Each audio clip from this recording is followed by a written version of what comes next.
Bismillahirrahmanirrahim. Rasulullah SAW bersabda dalam hadis mulia riwayat Imam Ahmad, bila seorang wanita menjaga sholat 5 waktunya, jadi disebutkan sholat sunnah nih, sholat 5 waktu, berpuasa Ramadan, wajib, gak disebutkan puasa Senin Kamis, puasa sunnah, dan mentaati suaminya, padahal yang dibolehkan dalam agama. Bila ia meninggal dunia, kecuali ia akan masuk dari salah satu 8 pintu surga yang ia inginkan. Jadi ini luar biasa ya, kalau saya biasa kadang-kadang renungi hadis ini teman-teman, saya pikir-pikir kita ini laki-laki gak semudah itu ya. Untuk masuk surga itu pergi berperang, mati syahid ya. Sholatnya dijaga di masjid, banyak ini, mencari nafkah, banyak kewajiban kita ini ya. Mengantar jenazah, apa segala macam, ini banyak. Perempuan subhanallah salat 5 waktu, puasa Ramadan, dari sebutin sunnah-sunnahnya, layani suaminya ya, kecuali dia masuk surga yang mana dia mau. Ini gak gampang. Bagi perempuan ringan sekali, tapi bagi laki-laki tidak semudah itu dia bisa dapatkan. Ada hadis yang lain dihasankan oleh sebagian ulama hadis yang berbunyi, semua istri yang taat pada suaminya, patuh, suaminya bilang ini iya, semuanya iya bagi dia. Yang penting itu adalah dia masih bisa lakukan, dilakukan sama dia. Betul-betul dia cari ridho Allah di situ. Semua istri yang taat sama suaminya, maka seluruh burung-burung yang berterbangan di udara dan seluruh makhluk yang ada di air, ikan, cumi, udang, semua yang ada di air, bahkan para malaikat di langit, juga matahari dan bulan memohon ampun untuknya, untuk si istri. Bayangkan besarnya haknya suami ya. Hanya dengan dia taat sama suaminya, tolong ya temani saya begini, ayo kita ke sana, iya, semuanya iya. Seluruh makhluknya Allah ini, malaikat, bintang-bintang, hewan di air, burung berterbangan, semua mohon ampun buat dia, selama ia masih dalam keridhaan suaminya. Dan tidak ada seorang istri pun yang durhaka pada suaminya. Mana durhaka lawan bakti, bangkang, buat begini enggak, buat ini enggak, bangkang semuanya ya. Maka ia akan dilaknat oleh para malaikat. Laknat artinya didoakan supaya diangkat berkah hidupnya. Makanya istri yang ngambek sama suaminya beda dengan suami yang ngambek sama istri ya. Kalau suami yang sedang ngambek sama istri, kita dibolehkan menghajirnya. Tadi kan memboikot, membalik belakangi ya. Dan dianjurkan untuk diranjang. Kalaupun dia mau keluar boleh, tapi jangan di luar rumah. Tapi seorang istri berbeda ya. Tidak boleh dia tinggalkan ranjang suaminya. Karena kapan dia tinggalkan, suaminya bisa lebih marah dari dia. Jadi beda sikap dalam syariat menjelaskan masalah itu. Makna dilaknat diangkat berkah hidup. Kalau ada seorang istri ngambek sama suaminya, apalagi dia salah, dia pindah ranjang atau dia pindah kamar, walaupun kamar itu lebih leks, tetap nggak bisa tidur, gelisah semalaman. Itu dilaknat, diangkat berkah hidupnya. Dan tidak ada seorang istri pun yang durhaka pada suaminya, maka ia akan dilaknat oleh para malaikat dan seluruh manusia. Tidak ada seorang istri pun yang memalingkan wajahnya dari suaminya, kecuali ia akan dapat murka Allah, sampai membuat suaminya tersenyum atau tertawa dan membuatnya ridho. Maksudnya ini kena kesombongan ya. Dia buang muka dari suaminya, dianggap karena suaminya lebih sedikit ekonominya, lebih rendah ekonominya, kemudian atau fisik atau apa saja, ini tetap tidak boleh. Kapan dia palingkan wajah yang sombong dengan suaminya, maka Allah murka dengan dia. Karena yang membuat dia patuh pada suaminya adalah Allah. Setiap istri yang keluar dari rumah tanpa izin suaminya, maka akan dilaknat malaikat sampai dia kembali. Ini berapa banyak muslim yang melanggar masalah ini. Bahkan kadang-kadang bohong dengan suaminya. Pergi ke tempat A, maka dia pergi ke tempat B. Ini kebodohan semua. Pelanggaran agama ini tidak boleh sama sekali. Hadis yang lain, hadis riwayat Muslim, kata Nabi SAW, tidak ada seorang istri pun yang meninggal dunia, lalu suaminya ridho, merasa puas dan kehilangan, kecuali ia pasti masuk surga. Dijamin masuk surga. Ini luar biasa, berarti ketergantungan seorang istri pada suaminya besar sekali. Dan tidak boleh salah dalam masalah ini ya. Akhwat kita dengarkan baik-baik wahai muslimah ya. Jangan sampai anda meninggal suami bilang alhamdulillah dia meninggal. Kenapa? Selama hidup cerewet, banyak permintaannya segala macam. Tapi buat bagaimana caranya mencari ridho Allah di situ. Pada saat meninggal suaminya ridho, merasa kehilangan. Sampai ada laki-laki subhanallah, karena baiknya istrinya, dia sudah meninggal pun tidak mau nikah lagi dia sudah. Tidak mau diganggu apa yang sudah dia bangun konsep sama istrinya karena bahagianya. Itu luar biasa, karena pengorbanan yang luar biasa.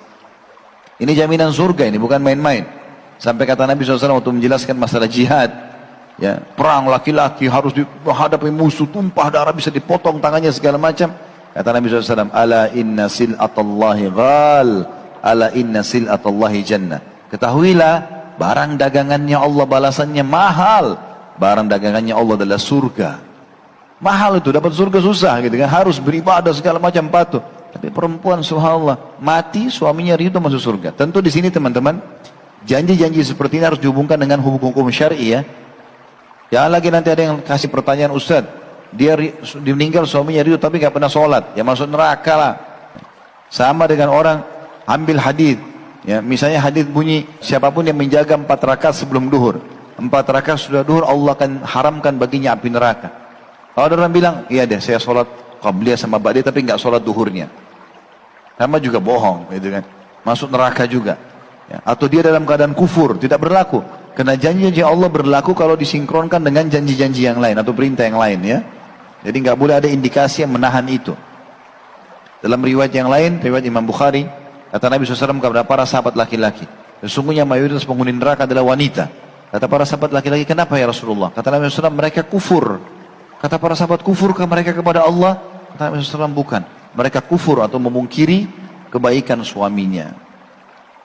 Rasulullah SAW juga bersabda, awal amal yang akan dihisab pada hari kiamat bagi seorang wanita, ini hadis Bukhari, awal amal yang akan dihisab pada hari kiamat bagi seorang wanita adalah sholatnya dan hubungannya dengan suaminya. Itu akan dihisab, ini yang paling berat bagi wanita, berbahaya sekali. Rasulullah SAW juga bersabda, Allah tidak akan melihat seorang istri yang tidak berterima kasih pada suaminya padahal ia butuh pada suaminya. Hadis ini sahih riwayatkan Imam Bukhari Muslim. Allah tidak akan melihat, artinya Allah akan tidak peduli dengan dia lagi. Sementara dia tidak pernah berterima kasih, selalu kurang. Juga Rasulullah SAW bersabda, 3 golongan, hadis ini sahih riwayat Bukhari, 3 golongan yang tidak akan diterima sholat darinya. Sholatnya nggak ada diterima. Juga amalan-amalannya tidak akan diangkat ke langit.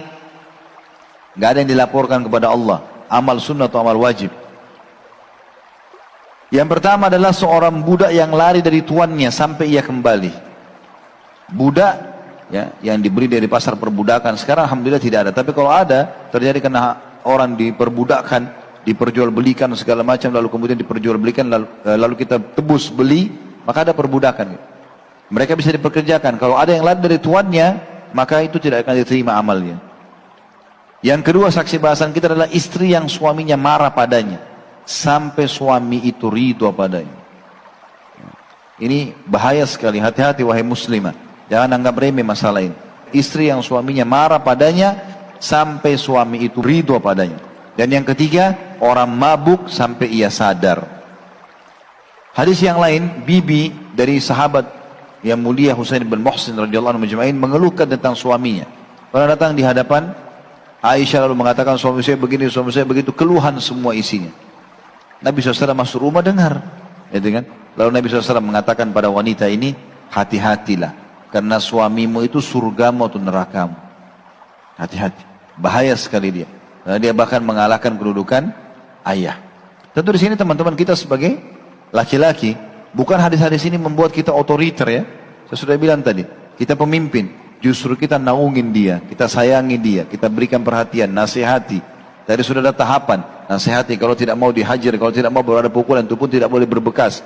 Maka hadis-hadis ini kita sampaikan kepada mereka supaya mereka menjalankan perintah Allah, bukan untuk kita tindas tentunya. Ya. Kemudian juga Aisyah berkata, wahai para wanita, bila kalian tahu hakikat hak suami kalian terhadap kalian, maka pastilah seseorang di antara kalian mengambil debu telapak kakinya, kemudian meletakkan pada pipinya. Semua ini hadis sahih. Kemudian hadis yang lainnya juga kata Nabi SAW, wanita dari kalian menjadi penghuni surga ialah, wanita yang pasti masuk surga ialah, bukan yang disebut di sini sholatnya banyak, puasanya banyak, zikirnya banyak. Yang Allah sebutkan yang penuh dengan kasih sayang.